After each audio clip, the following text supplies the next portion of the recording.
আপনি যদি প্রতিদিন অ্যাফার্মেশন করেন কিন্তু ভিতরে কোনো পরিবর্তন অনুভব না করেন তাহলে খুব সম্ভব আপনি একটা গুরুত্বপূর্ণ ধাপ মিস করছেন।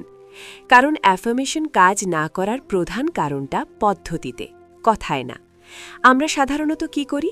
দ্রুত বলি, আমি পারবো, আমি শান্ত, আমি শক্তিশালী, তারপর উঠে যাই, মনে হয় কাজ হয়ে গেছে। কিন্তু বাস্তবে মন এটাকে সিরিয়াসলি নেয়ই না। কারণ মন শব্দ আর শব্দের গতির মধ্যে পার্থক্য করে।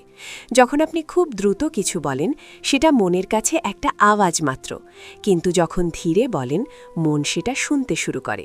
তাই প্রথম পরিবর্তনটা এখানেই, গতি কমাতে হবে। আপনি যখন বলছেন আমি শান্ত, তখন একটু থামুন। শব্দটা বলার পর নিজেকে জিজ্ঞেস করুন, এই শান্ত অবস্থাটা কেমন? শরীরের কোথায় সেটা অনুভব হয়? বুকটা হালকা লাগে? শ্বাসটা ধীর হয়? এই ছোট্ট পজটাই পুরো জিনিসটা বদলে দেয়। পরমহংস যোগানন্দ এই জায়গাটাতেই জোর দেন।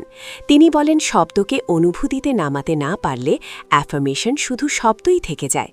তাই দ্বিতীয় ধাপ, অনুভব করা। শুরুতে আপনি পুরোটা অনুভব করতে পারবেন না, এটা স্বাভাবিক। কিন্তু একটু চেষ্টা করুন যেন সেই অবস্থাটা আপনার মধ্যে একটু হলেও আসে, খুব সামান্য হলেও। কারণ মন ইন্টেন্সিটি দেখে না, মন কনসিস্টেন্সি দেখে। এবার আসে তৃতীয় ধাপ, নীরবতা। কিছুক্ষণ বলার পর আর কিছু বলবেন না, শুধু চুপ করে বসে থাকুন। যেটা বললেন সেটার একটা ছাপ যেন ভেতরে থেকে যায়। এই নীরব মুহূর্তেই আসলে অ্যাফার্মেশন গভীরে যায়। আমরা বেশিরভাগ সময় এই অংশটাই স্কিপ করি, আর তাই ফল পাই না। আর একটা জিনিস, একদিন করলে হবে না, 2 দিন করেও না। কারণ আপনি বছরের পর বছর ধরে নিজের মধ্যে অন্যরকম চিন্তা তৈরি করেছেন। সেটাকে বদলাতে সময় লাগবে, কিন্তু হবে। ধীরে ধীরে আপনার মন নতুন সিগন্যাল পেতে শুরু করবে, আর একসময় সেই সিগন্যালটাই আপনার স্বাভাবিক হয়ে যাবে। তাই অ্যাফার্মেশন কোনো জোর করে বদলানোর পদ্ধতি না, এটা নিজের সাথে ধীরে ধীরে অ্যালাইন হওয়ার প্রক্রিয়া। তাহলে এখন প্রশ্ন, কোন অ্যাফার্মেশন ব্যবহার করবেন?